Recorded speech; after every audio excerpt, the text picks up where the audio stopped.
Turns out Jim Caldwell didn't turn down Washington's interview request because he was holding out for a head coaching job. He just didn't want to come here. That and more on today's episode of Locked On Commanders. Your daily podcast on the Washington Commanders. Part of the Locked On Podcast Network. Your team every day.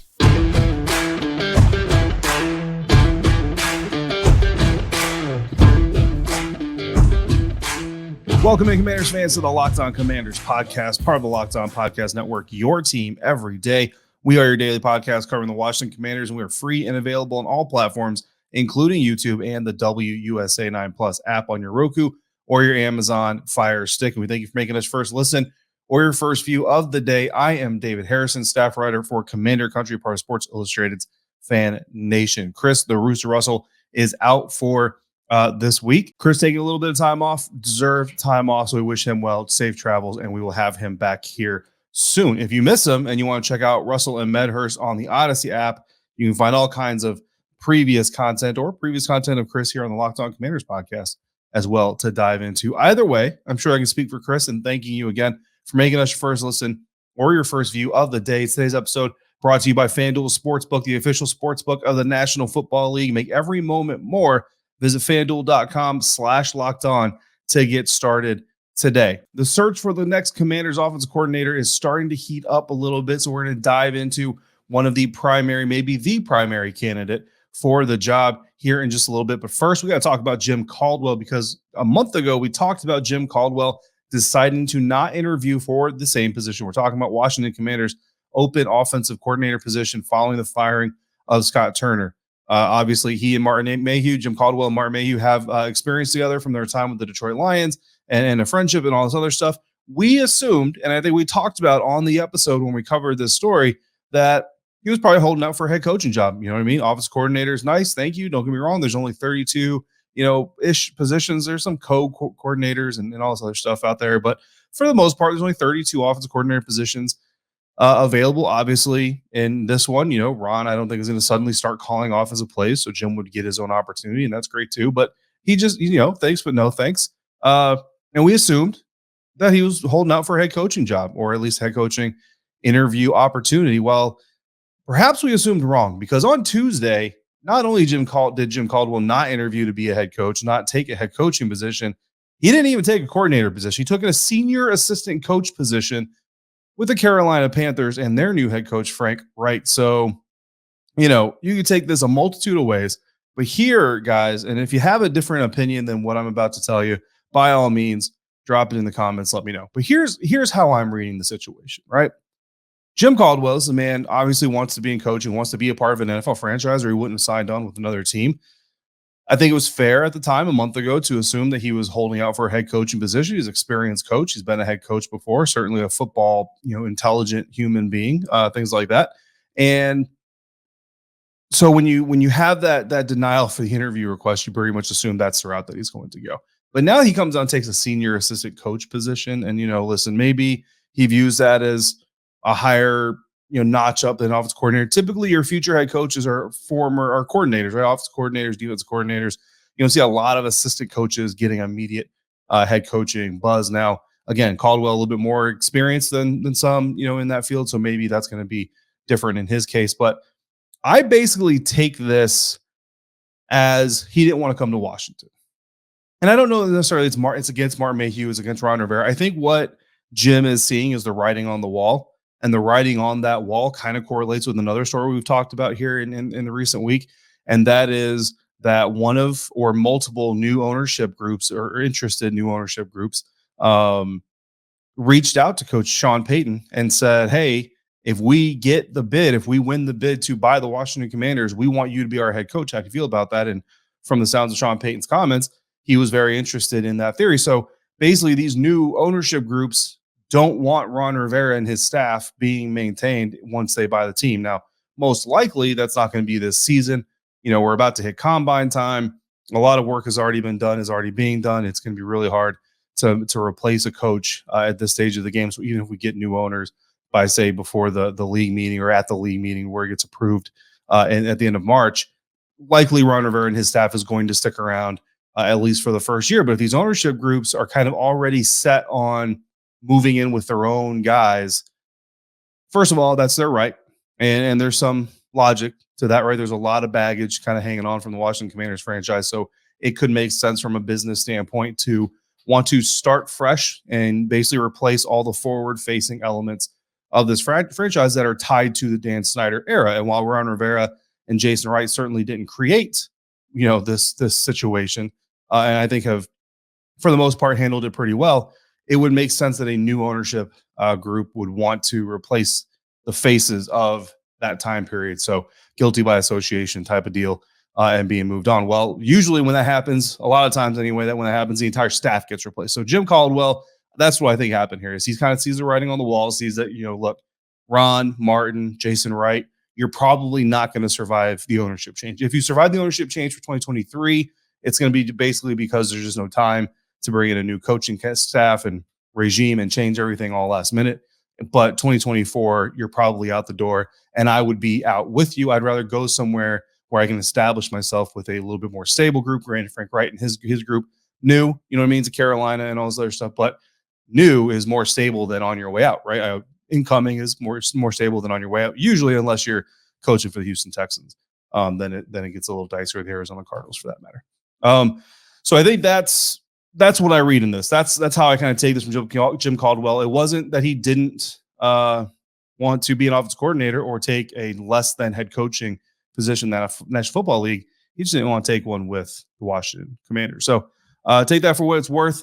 There are some people, while Caldwell didn't want to dip his career toe into this mess, and again, who can necessarily blame him if he's got options, there are some others who are at least interested in talking about doing it. And the main guy seems to be former Ravens offensive coordinator Greg Roman. So we're going to take a look at him next here on today's episode of Locked On Commanders. Today's episode of Locked On Commanders is sponsored by BetterHelp. When you're at your best, you can do great things, but sometimes life gets you bogged down and you may feel overwhelmed or like you're not showing up in the way that you want to. Working with a therapist can help you get closer to the best version of you, because when you feel empowered, you're more prepared to take on everything that life throws at you. If you're thinking of giving therapy a try, BetterHelp is a great option. It's convenient, flexible, affordable, and entirely online. You simply fill out a brief questionnaire to get matched with a licensed therapist. And the best part is you can switch therapists at any time for no additional charge. So if it's just not working out, you can switch to another person. No questions asked, no fees, no transfer fees, nothing like that. It's completely up to you, and it's all remote. So you can do it on your computer, do it on your phone, do it from your office, your bedroom, your backyard, whatever you want to do. If you want to live a more empowered life, therapy can help get you there. Visit BetterHelp.com/lockedon today to get 10% off your first month. That's BetterHelp, HELP.com/lockedon.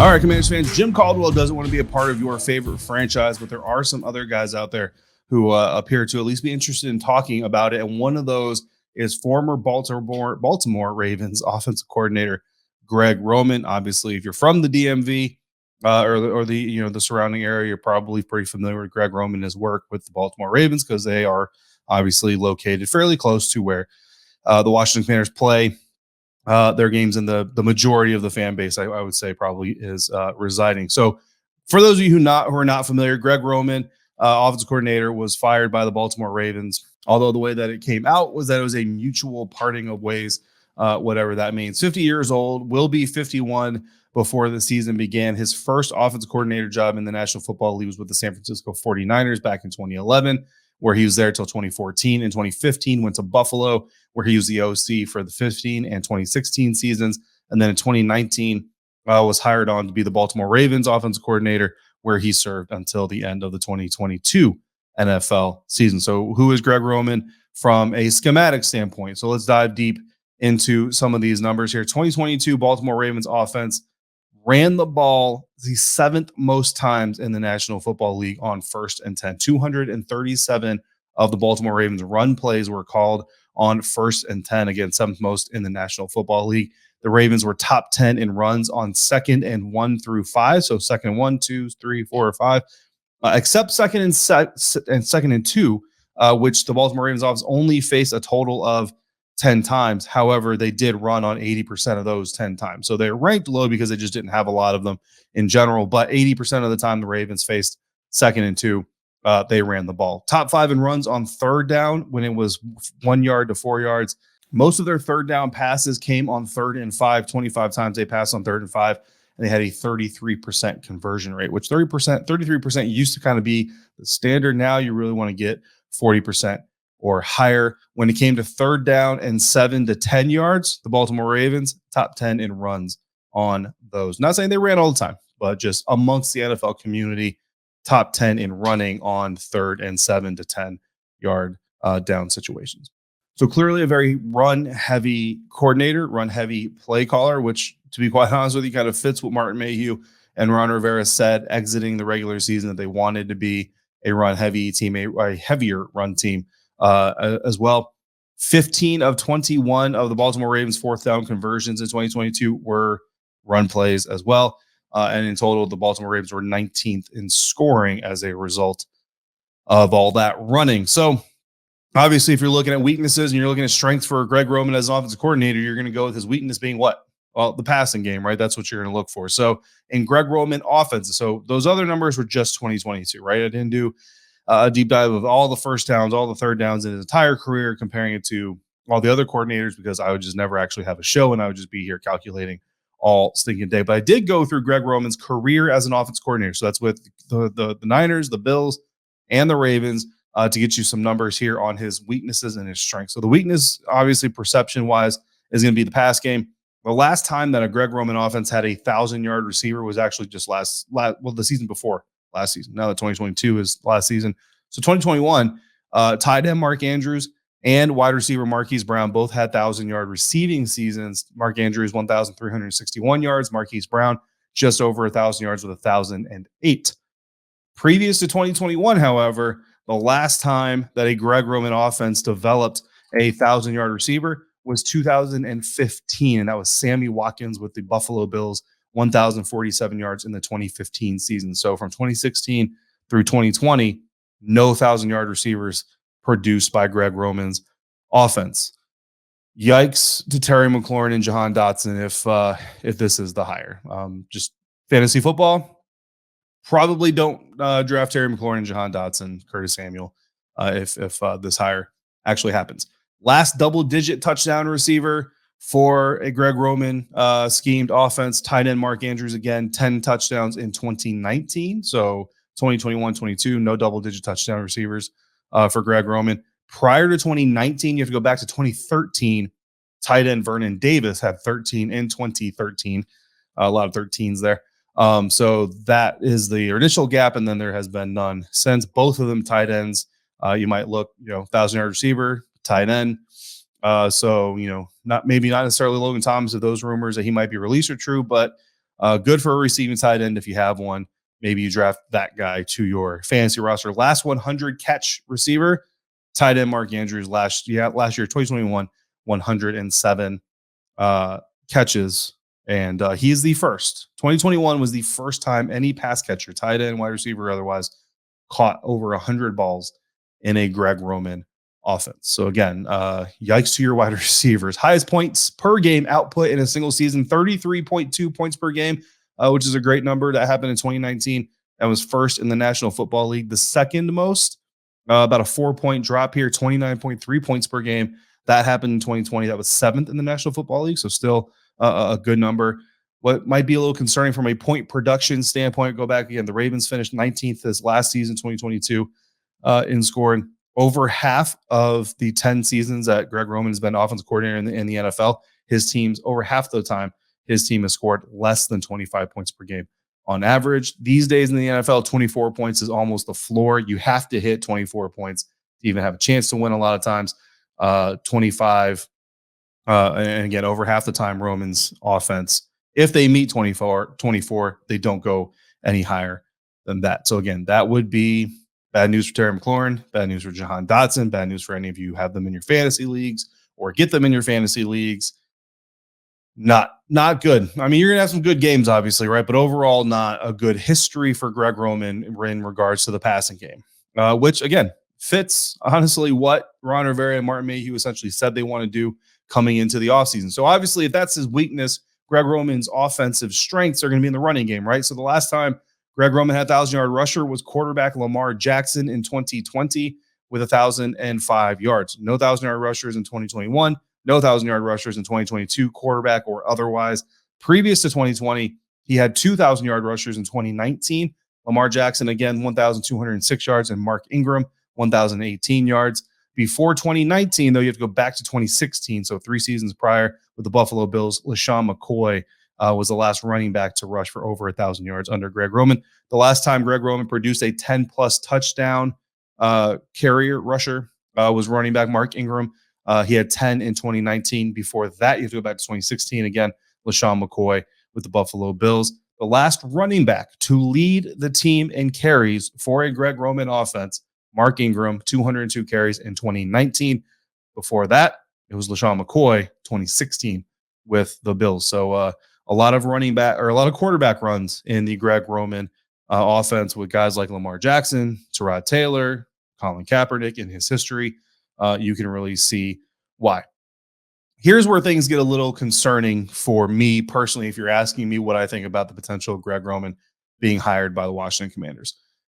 Here in 10 years as an offense coordinator, Greg Roman has failed to produce a 1,000-yard running back. And remember, the rushing game is his skill, right? Robert Griffin III came out and said he was probably the most talented run game coordinator that he's ever been around. In 10 seasons as an offense coordinator, Greg Roman has failed to create one single 1,000-yard rusher 3 times in those 10 seasons. That's not terrible. 70% of the time he creates a 1,000-yard rusher. Those are pretty good numbers. However, 3 of his last 6 seasons, 2 of the last 4 with the Ravens, and 1 of his 2 seasons with the Bills, he failed to create a 1,000-yard rusher. So half, right, 50% of the time he creates a 1,000-yard rusher in his last 6 years of his career. His first 4 years as a coordinator, all 4 with the 49ers, 1,000-yard rushers every single season. It was running back Frank Gore. That's who he had toting the rock for him there. Now, going to his weakness, years without 1,000-yard receivers, 5 of the 10. So half of the time, he doesn't create a 1,000-yard receiver. 3 of his 4 years with the Ravens, he did not create a 1,000-yard receiver. Half of his 2 years, so 1 of his 2 years with the Bills, did not create a 1,000-yard receiver. With the 49ers, only 1 of his 4 seasons did not create a 1,000-yard receiver. So 75% of the time with the Niners, Michael Crabtree and Quan Bolden, those guys, he created 1,000-yard receivers. So 5 to 10, half the time of his career, he has not created a 1,000-yard receiver. But where it's concerning is 4 of the last 6 seasons, he has failed to produce a 1,000-yard receiver. In 2022, the Ravens had neither a 1,000-yard rusher nor a 1,000-yard receiver. Now, that was the first time that ever happened in Greg Roman offense. Lamar Jackson was hurt. They traded Marquise Brown or got rid of Marquise Brown. Like, I got it. But to me, these numbers look like an offensive coordinator who is on the decline, whose best days were in his first years with the Niners, his first 4 years with the 49ers. Again, 1,000-yard rusher created every single season there. Only 1 season without a 1,000-yard receiver. Lots of wins. But since then, more than half the time, he is not meeting the mark in producing offensive production from the skill positions the way that you need him to. And honestly, it's hard to get a side-by-side comparison. When you look at the Washington Commanders offense that he would be taking over, relates to roster, it's hard to get a side-by-side comparison. The last comparable roster I look at and say that's kind of close to what he would be inheriting in Washington. Honestly, it's 2011 San Francisco 49ers, and that's his first year as an offensive coordinator. And that season, he had Alex Smith, who's not really like Sam Howell, but he's more Sam Howell than Colin Kaepernick, Tyrod Taylor, or Lamar Jackson are. He had Frank Gore, smaller than Brian Robinson, but similar running style. Michael Crabtree was the primary receiver. Vernon Davis was the primary tight end. And that season, Alex Smith threw for over 3,100 yards, 17 touchdowns, 5 interceptions. Gore had 1,211 yards rushing, 8 touchdowns. Crabtree, 874 yards receiving, 4 touchdowns. Vernon Davis, 792 yards receiving, and 6 touchdowns. The Niners scored 23.8 points per game, which was 11th in the NFL. So again, a very low amounts for not for then, but looking for today, and it's kind of stayed the same. That trend is going to stay the same.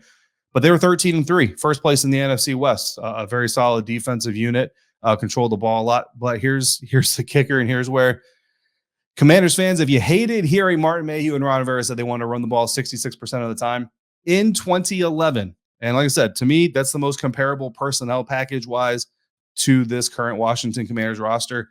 In 2011, San Francisco 49ers ran 775 plays. 38% of those were passes, which means 62% of them were runs.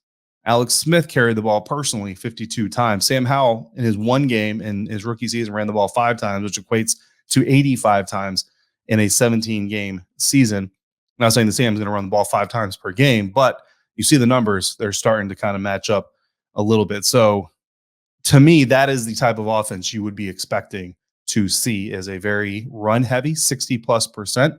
66% is 2 out of every 3 plays, which is what Martin Mayhew said they would want to do, is run the ball 2 out of every 3 plays. That 2011 Niners offense very, very much resembles what Martin Mayhew and Ron Rivera said they want to do. They scored less than 24 points in that season per game. And that's kind of indicative of what Greg Roman's career as an offensive coordinator has been. I'll leave it there and let you make your own decisions. Let me know what you think about the potential of hiring Greg Roman and all the data that we just dumped on you here. Coming up, we're going to talk about the rest of the offensive coordinator candidates. We're not going to do a deep dive on all of them like we did Greg Roman. We do have another deep dive coming tomorrow of another primary candidate, if assuming that there's not a hire between now and then. But we're going to run down the entire list of remaining candidates as we know them today for the Washington Commanders offensive coordinator position here on the Locked On Commanders podcast. And today's episode of Locked On Commanders is brought to you by Built Bar. Looking for a delicious treat, but you don't want all the fat and the calories? Then you've got to try a Built Bar. With Built, health is actually tasty. Seriously, they're so delicious, you're not going to think that they're good for you, because what makes them so good? For starters, they're all covered in 100% real chocolate, and they come in unbelievable flavors like churro, peanut butter brownie, and more. What's even better is that they're healthy. Only 130 calories, 4 grams of sugar, and a whopping 17 grams of protein. And now you don't have to wait around to get a box. For years, we've been telling you to order your Built Bars at Built.com. You can still do that if you want to, or you can go to your local Walmart and Sam's Club. Head to Walmart, go to the pharmacy section, and grab yourself a 4-bar box of cookies and cream, double chocolate, or coconut puff. And if you're close to a Sam's Club, head in there and grab a 13-bar box of your hit flavors, brownie batter, and churro. Built Bar, built different. All right, Commanders fans, we're going to wrap up this episode of Locked On Commanders, power ranking the remaining, or all of the offense coordinator candidates that we know of, including Greg Roman, who, again, interviewed with the Washington Commanders on Tuesday.